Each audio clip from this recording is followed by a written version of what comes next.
Perfecto, pues buenas noches, vamos a comenzar. Esperamos ya unos minutos, son 8:09 para comenzar la sesión del día de hoy.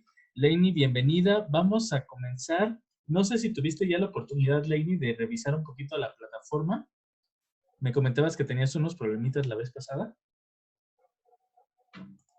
No me habían dado de alta todavía en las materias, pero ya me dieron de alta. Perfecto. Entonces, coméntame, ¿has revisado ya las lecciones que están en ella? No, profe, todavía no. Ok, no te preocupes, no pasa nada. Vamos a visualizar un video. Precisamente la sesión pasada hablamos acerca de lo que era un proyecto como tal en general. Ahora vamos a enfocarnos ya en lo que es un proyecto educativo.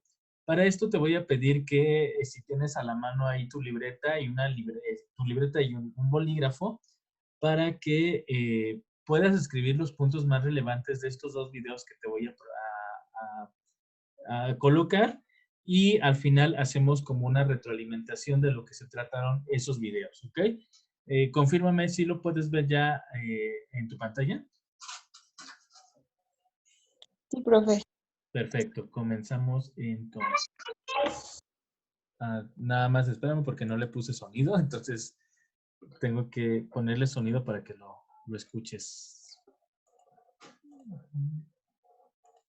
Compartir y listo.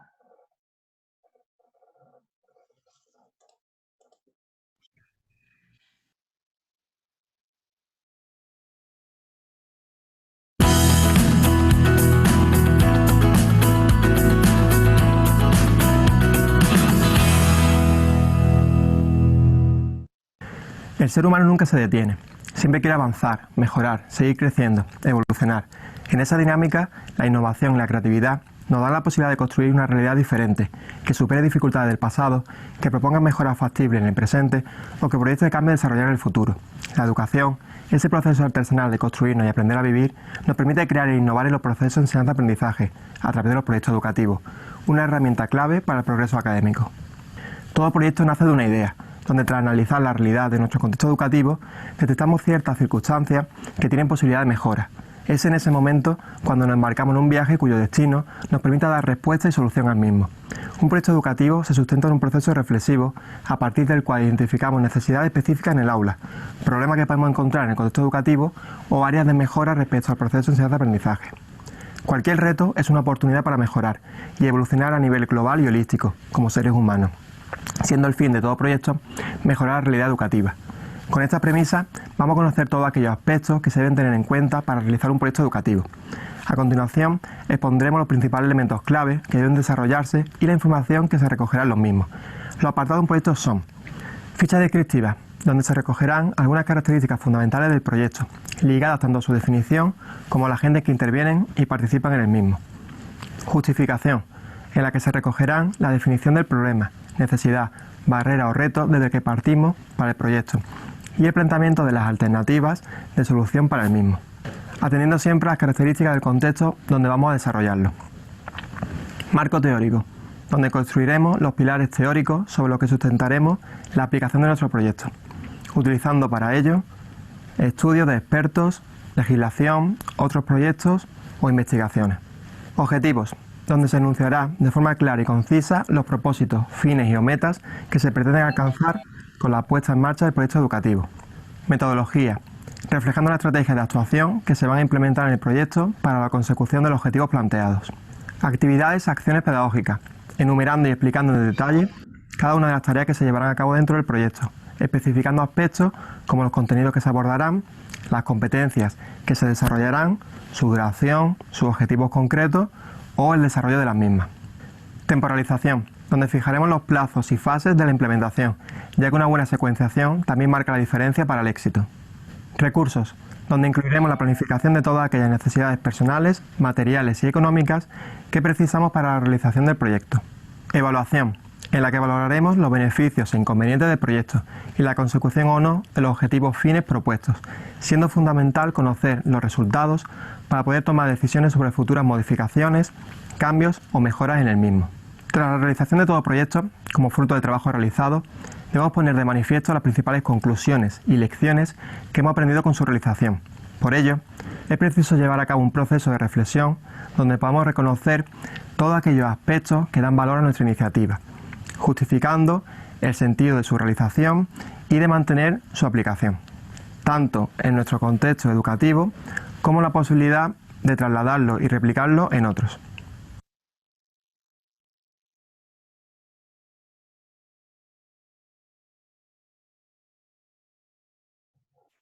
Muy bien, Laini. Buenas noches, Laura y Michelle. Estamos comenzando con tus compañeras de séptimo, Michelle. Sin embargo, retomo lo que hemos hecho comentarios anteriormente.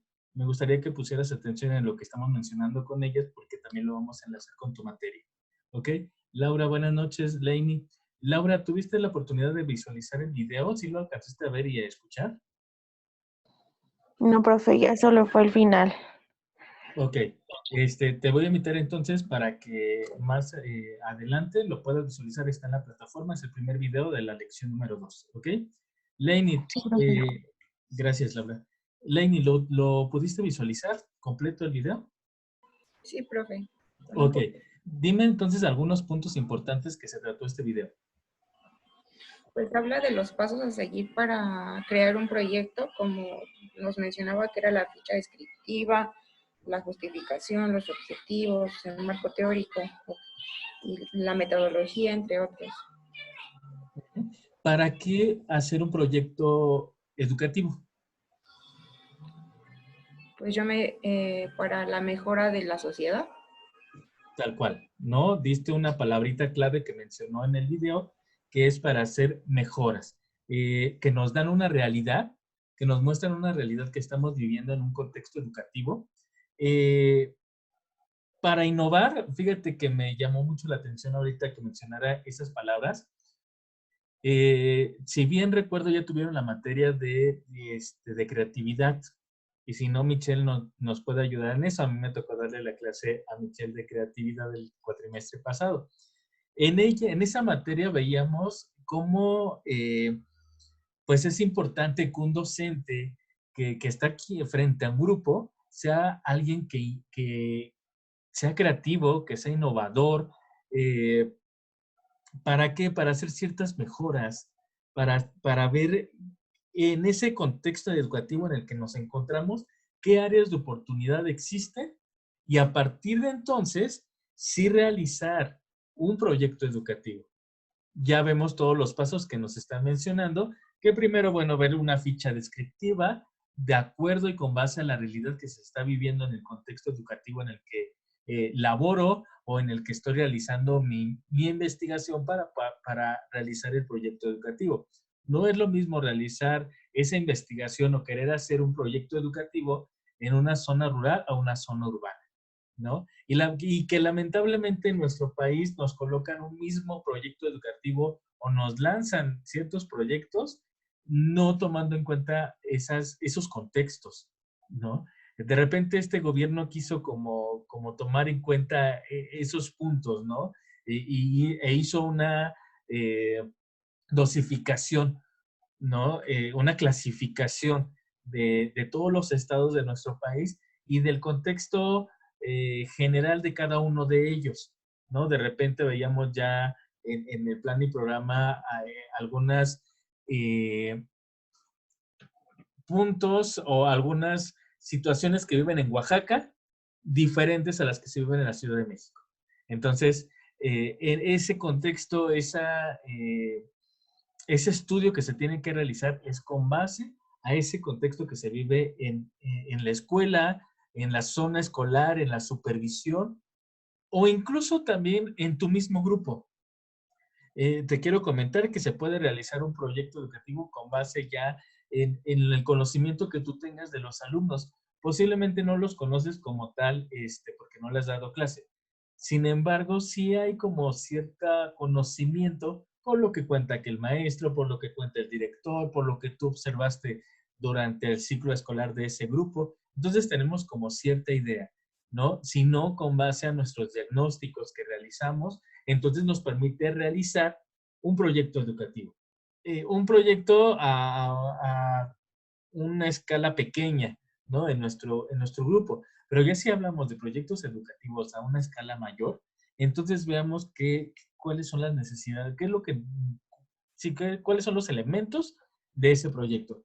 Y veíamos, ya lo mencionaba Leini, ¿no? Esa ficha descriptiva, una justificación, el marco teórico. Los marcos teóricos, recuerden que nos van a ayudar para tener un sustento, ¿no? Y no solamente estar inventando por inventar, no, sino lo que yo estoy colocando, lo que yo estoy plasmando, entonces tiene un sustento. Viene de acuerdo a tal teoría, a tal autor, etcétera, etcétera, ¿no? Que realmente esté justificado. Los objetivos, ¿para qué quieres hacer ese proyecto educativo? ¿Qué finalidad tiene? Lamentablemente, muchos de estos proyectos educativos solamente son de escritorio, ¿no? Y no me dejarán mentir en esta parte, en la que muchos de nuestros planes y programas, muchos de los contenidos educativos son creados por personas que están atrás de un escritorio. No hay como una experiencia, ¿no? Ahorita se tenía como mucho la ilusión o dentro de del magisterio se tenía como una ilusión de que nuestra secretaria de educación pues sea una maestra, ¿no? Digo, de repente hay como ciertas cosas que podemos criticar y decir, bueno, ¿es en serio que estás diciendo esto siendo tú maestra y viendo las necesidades que se supone que tú viste? ¿No? Y podemos hacer muchas críticas. Por esto que estamos mencionando, de los objetivos. ¿Cuál es el objetivo de realizar un proyecto educativo? La metodología, ¿qué metodologías voy a ocupar para poder implementar ese proyecto?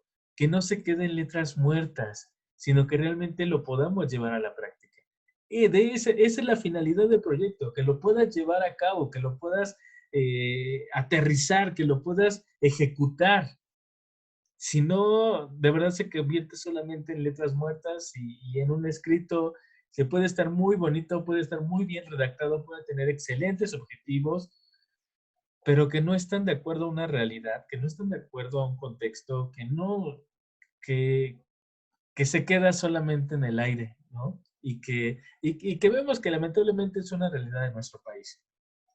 Las acciones pedagógicas, el tiempo que se va a llevar, los recursos con los que cuento, incluso hasta los recursos con los que no cuento. Bueno, en la medida que, ¿cómo los voy a conseguir? ¿Qué es lo que voy a hacer para poder obtener esos recursos? Y obviamente la evaluación. O sea, no podemos nosotros lanzar un proyecto, abrir proyecto de cualquier tipo, no solamente educativo, sin ejecutar, sin llevar a cabo y, ojo, sin llevar una evaluación. La evaluación, ustedes lo saben que es sumamente importante para que veamos también las áreas de oportunidad y también podemos ver las mejoras que hubo al final del ciclo escolar que benefició a la comunidad, a los estudiantes, a los maestros, a los directivos, a los mismos padres de familia. Ha habido proyectos, el año pasado que iniciábamos con esto de la pandemia, en la consultoría, a inicios de la consultoría el año pasado, dimos una serie de conferencias para docentes. Dentro de estas conferencias, pues abarcamos varios, se hizo un proyecto con una tanatóloga, con una psicóloga, con 2 pedagogas y con una religiosa. Porque quisimos abarcar 4 dimensiones del ser humano: bio, psicosocial, espiritual. Y fue muy, muy, muy curioso esta parte en la que los maestros hacíamos la reflexión de cómo iniciamos el año pasado del calendario, no el calendario escolar, del calendario del año civil. Recuerdo que el año que iniciábamos en el mes de enero con una noticia muy triste, en la que un jovencito de primaria, quinto, sexto de primaria, si bien no recuerdo, con una pistola mató a unos compañeros, mató a la profesora. Yo recuerdo que en ese tiempo, con mis alumnos, yo era profesor de quinto año en ese entonces, hacía yo la reflexión con ellos. Y fue muy impactante, ¿no? Ver también las caritas de mis pequeños, de ver las noticias. Era un colegio religioso, por lo tanto tuvimos la oportunidad de hacer oración por el eterno descanso de la maestra, por el mismo pequeño, etcétera. Y a partir de ahí, entonces, resurge nuevamente este proyecto de convivencia escolar armónica. Pues ya nos tienes a los maestros, ¿no? Que va bajando la información de los supervisores, a los directivos, a los encargados de esa comisión. Y por varios meses, y tuvimos jornadas intensas de trabajo con ese programa, con ese proyecto que después se convirtió en una ley de convivencia escolar, para ver las emociones de los niños, con la situación de los familiares, etcétera. Posteriormente a esa situación, se presentó otra en el mes de marzo, en el que se robaron una pequeña en la Ciudad de México saliendo de la escuela. Fue una escuela oficial en la que los niños no esperan a sus papás, o sea, abren la escuela, abre las puertas de la escuela, los niños salen y los papás deben de estar afuera. Y se la robaron. Entonces viene otro proyecto para las escuelas. Estábamos trabajando con de convivencia escolar armónica cuando nos meten este proyecto de seguridad en la escuela. Pues nos tienes ahí a los maestros viendo estrategias, estudiando, incluso hasta en la escuela donde estaba llegaron algunos oficiales para darnos algunas recomendaciones en cuanto a seguridad. Bueno, nos tienes trabajando proyecto de convivencia escolar armónica, proyecto de seguridad escolar. Y terminamos, antes de terminar el ciclo escolar, con la pandemia. Entonces, mete en otro programa, en otro proyecto, salud, higiene y salud. No, de verdad que los maestros estábamos, de verdad que saturados de trabajo, aparte de lo administrativo, teníamos que ver cada uno de estos proyectos. Y ya, surge lo de la pandemia y ya que todos se vayan a casa y el confinamiento, ¿no? Así quedamos los maestros. Y ahora, ¿y cómo aterrizar esos proyectos? ¿Cómo aterrizar, cómo ejecutarlos, cómo llevarlos a cabo? ¿Cuáles serán los objetivos? Realmente, imagínate, ahorita también se lleva un proyecto de higiene en las escuelas, algunas oficiales donde ni siquiera hay agua, no hay luz, ¿cómo voy a ejecutar un proyecto educativo de esas dimensiones si no corresponde a mi contexto?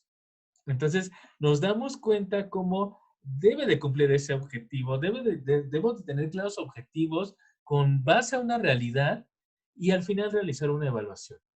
Si realmente estos proyectos funcionaron, si realmente ese proyecto benefició a la comunidad escolar, si realmente ese proyecto fue funcional. Si no, de verdad que no me gusta mucho usar esta frase, pero creo que sí aplica. Dicen que de repente echando a perder se aprende. Pues así debería de ser, deberíamos de aprender. Sin embargo, ¿qué pasa con la educación? Nos meten y pasan y surgen y un sinfín de proyectos. Ojalá, ¿verdad? Le pido mucho a Dios que en algún momento chicas de alumnas, exalumnas del centro universitario Haller Online, en algún puesto grande, ¿no? Y de decir, me enseñaron que el proyecto educativo tiene que tener esa finalidad, tiene que tener un objetivo, tiene que tener esto, y que se lleve a cabo de acuerdo a una realidad. Y si no es así, tenemos la oportunidad de realizarlo desde nuestra trinchera, desde nuestro espacio, con nuestro grupo. Entonces, es importante esto que nos acaba de mencionar, cómo debe de ir estructurado. Te pido, Laura, que visualices el video, vayas haciendo tus anotaciones porque para el proyecto final de esta materia, pues sí es realizar un proyecto educativo con base a la solución de un conflicto, con base a una realidad. Ustedes vean, no sé, tienen hijos, tienen sobrinos, tienen primos, que todavía vayan, sobre todo en primaria. Me gustaría que el proyecto educativo se enfocara mucho en primaria, para que con base a una realidad que se está viviendo, ustedes puedan proponer. Obviamente qué bueno sería que lo pudiéramos llevar a cabo en una escuela, ¿no? Lamentablemente por cuestión de tiempo y por cuestión también de cuestiones administrativas, es complicado. Sin embargo, creo que podría ser una buena propuesta el hecho de que ustedes organizan ese proyecto con base a una realidad. La realidad que ustedes ven en esas escuelas. Y que, repito, es una realidad. No sé si tengan algún comentario. Lainey, Laura, hasta aquí.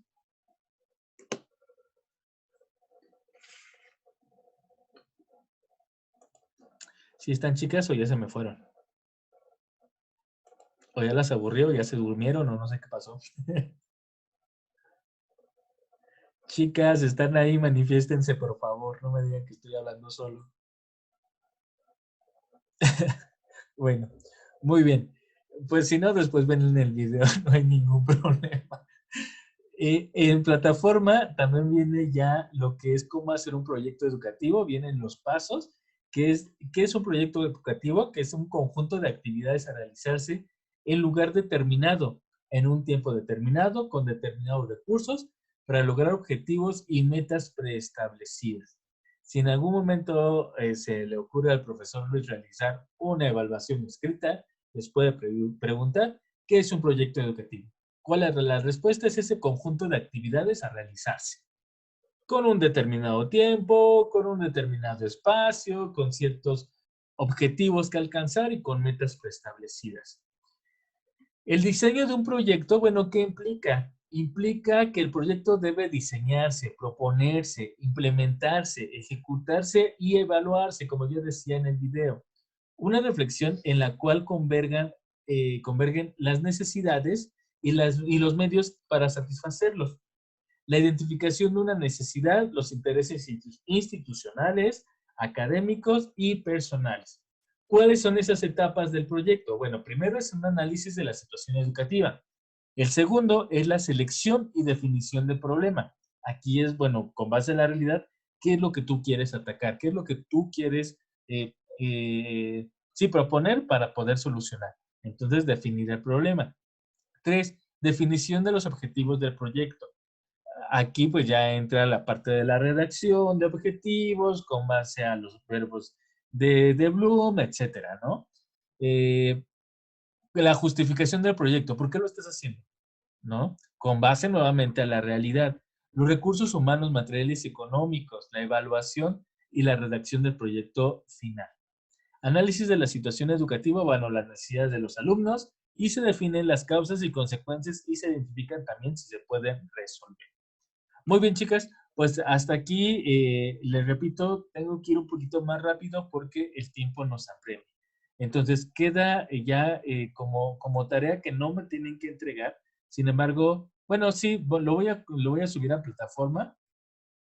Quiero que ya vayan haciendo un análisis en esta semana de alguna problemática que ustedes visualicen en alguna escuela, ya sea de su zona, con algún familiar.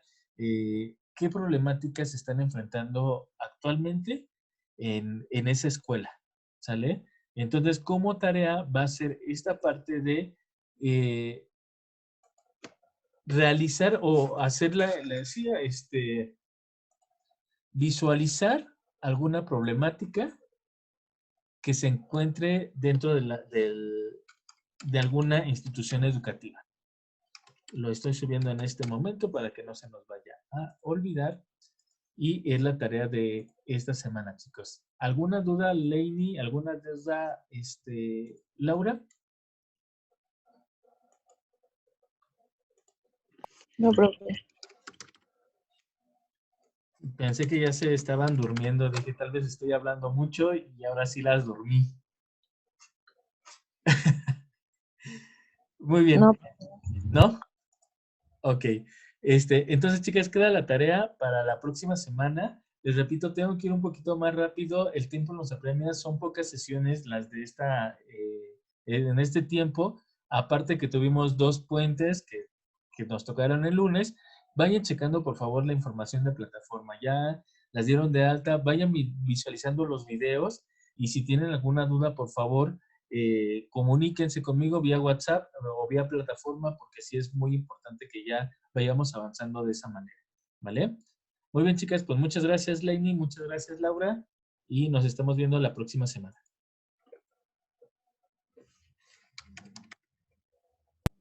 Gracias, profe.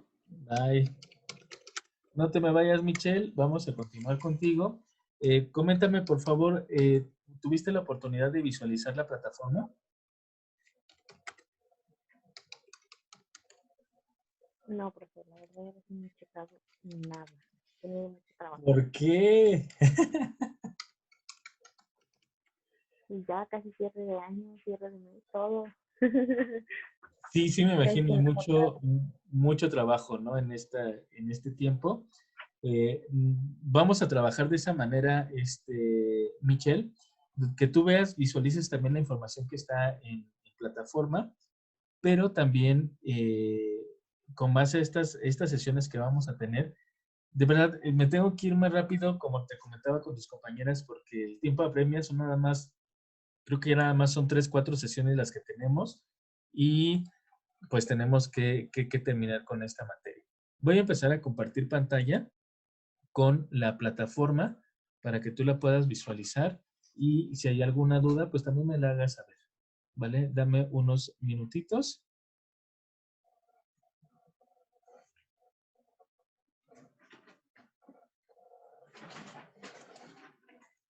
Y fíjate que esta materia la he estado revisando.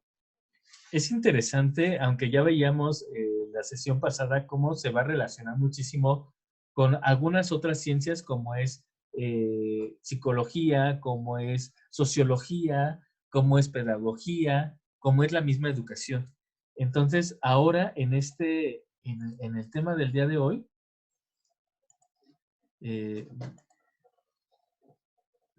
lo estoy abriendo, dame un segundito, vamos a hablar más acerca de psicología. Recuerdas que el cuatrimestre pasado también tuve la oportunidad de impartirte esta materia y que veíamos cómo es importante, cómo es uno de los aspectos importantes que el ser humano tiene que trabajar, el área psicológica, esta parte de la mente, y que yo estoy convencido, y es una de los objetivos de la consultoría. De hecho, es como la base de la consultoría, así lo quisimos plasmar, trabajar en 4 áreas del ser humano, 4 dimensiones, el aspecto biopsicosocial, espiritual.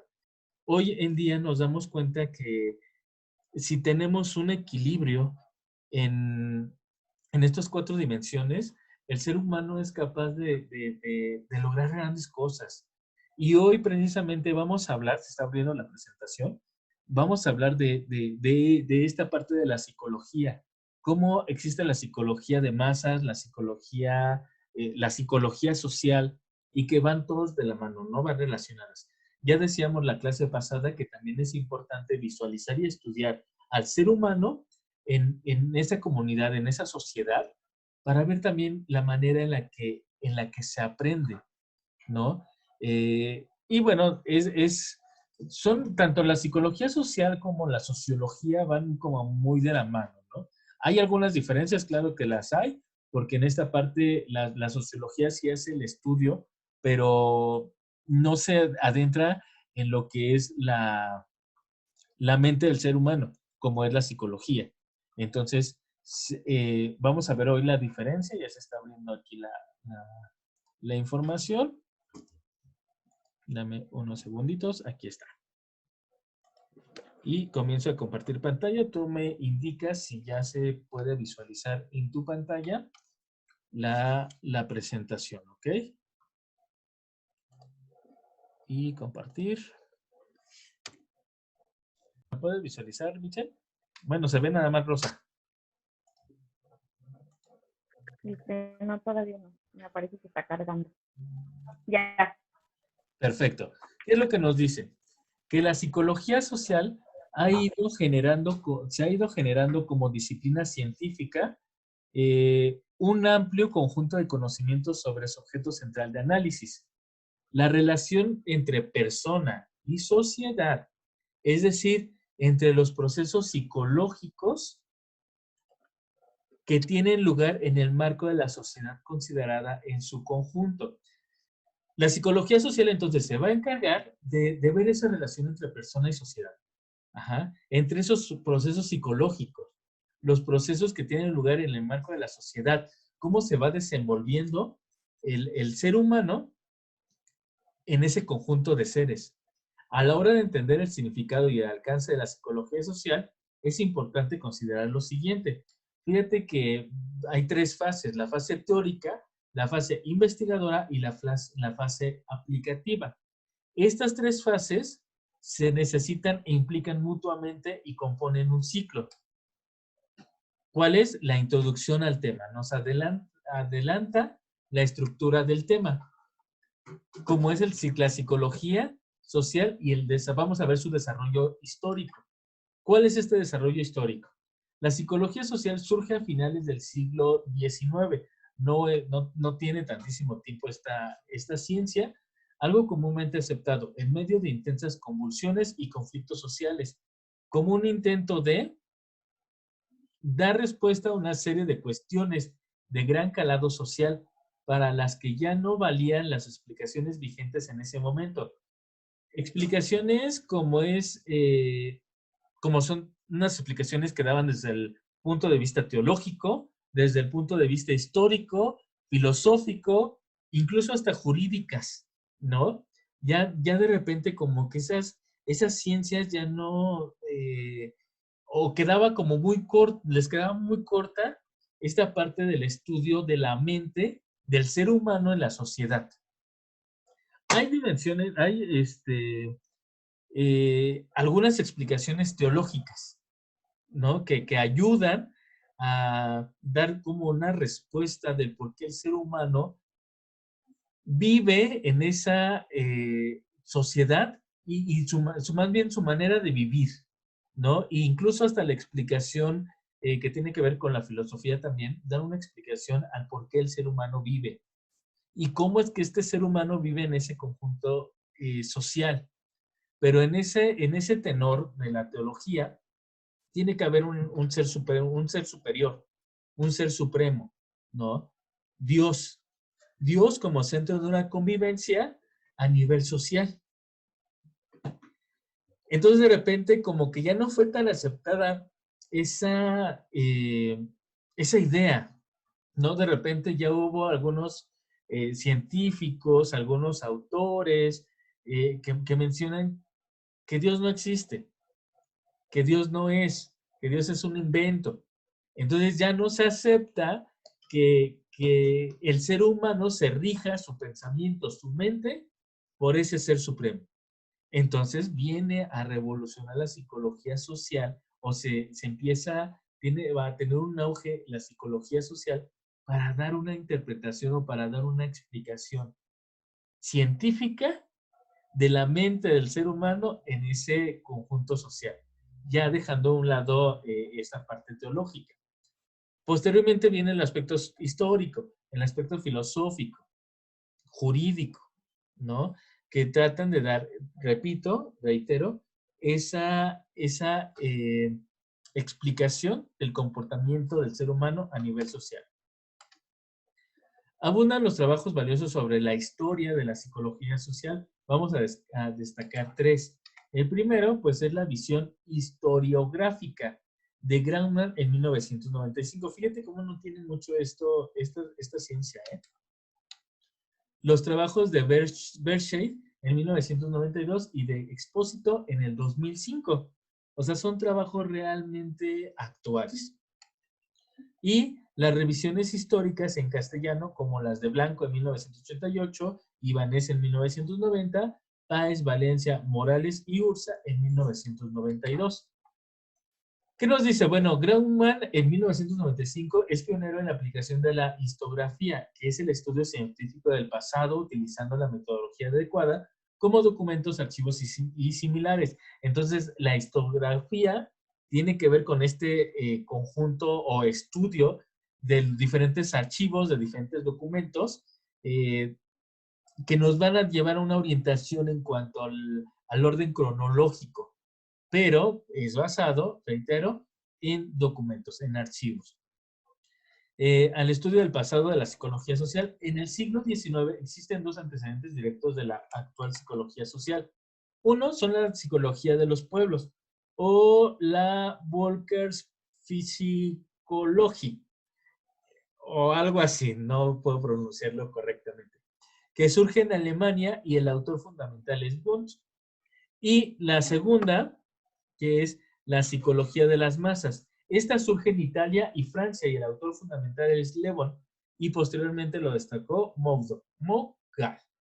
¿Ok? Entonces viene estas dos partes en el siglo XIX, dos antecedentes, la psicología de los pueblos y la psicología de las masas. ¿Hasta aquí alguna duda, Michelle?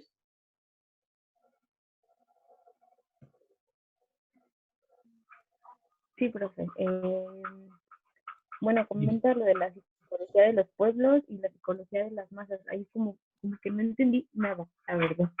Ok, esos dos son antecedentes que nos van a explicar la psicología social. Haz de cuenta que surgieron antes que la psicología social como tal.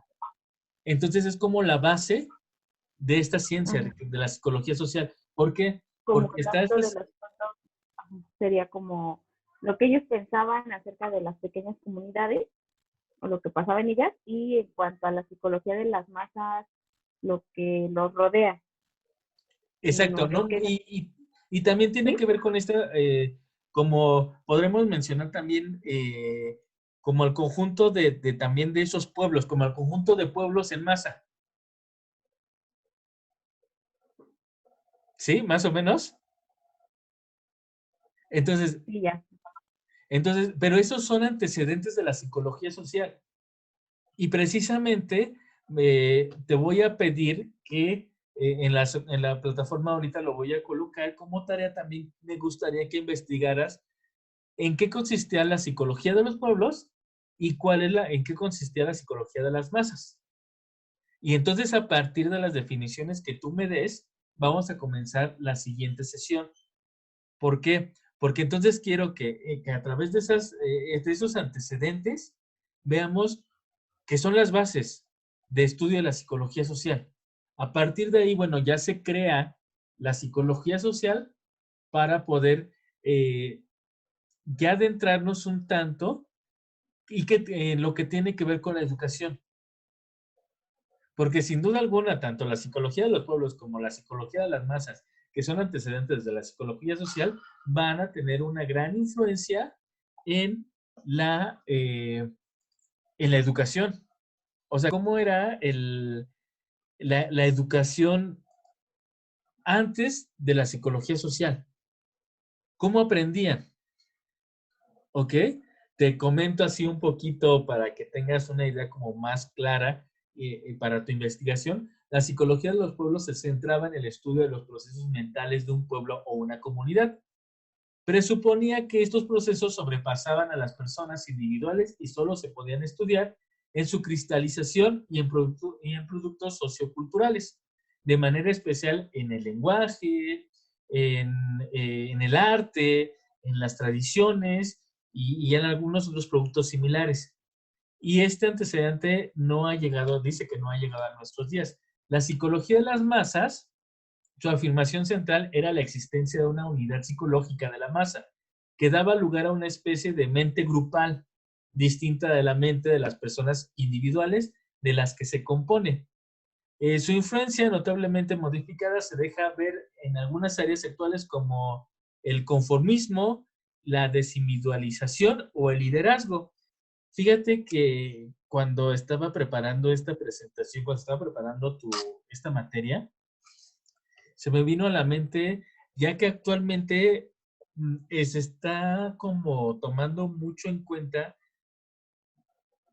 las ideologías como una moda. De repente ya ahorita y aquí como pongo, soy como claro en esta parte, ese es mi punto de vista, mi opinión y del profesor Luis. O sea, no es como que me esté basando, sí me estoy basando, pero no es que sea ley dentro de la psicología social o ley actual. No, no, no, es punto de vista del profesor Luis. Ya tú me comentarás tu punto de vista. Pero hoy en día ya es como raro que una persona o se quiere poner muy de moda este lenguaje inclusivo, entre comillas, que si no le hablas de esa manera a una persona que se considera binario, entonces ya estás cometiendo un delito, ya eres mal visto. Desde mi punto de vista, yo te voy a comentar lo que es mi punto de vista, porque aquí podríamos entrar como en debates, ¿no?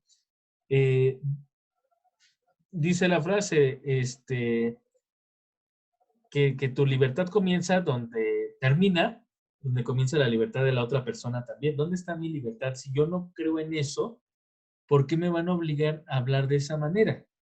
Me están coartando mi libertad por no querer coartar la libertad de la otra persona. Entonces empieza como este tipo de conflictos, Michelle, los estudia también la psicología social. Una persona, un individuo tiene el derecho a que le llamen como quiera, pero yo tengo el derecho de yo hablarle como yo decido. Entonces aquí se entra como en un conflicto interesante dentro de la sociedad y es un ejemplo actual. Entonces quiero que visualices dentro de este ejemplo y con base a la investigación que vas a hacer, ¿en qué se compone? ¿Sería parte de una psicología de las masas o parte de una psicología de pueblo?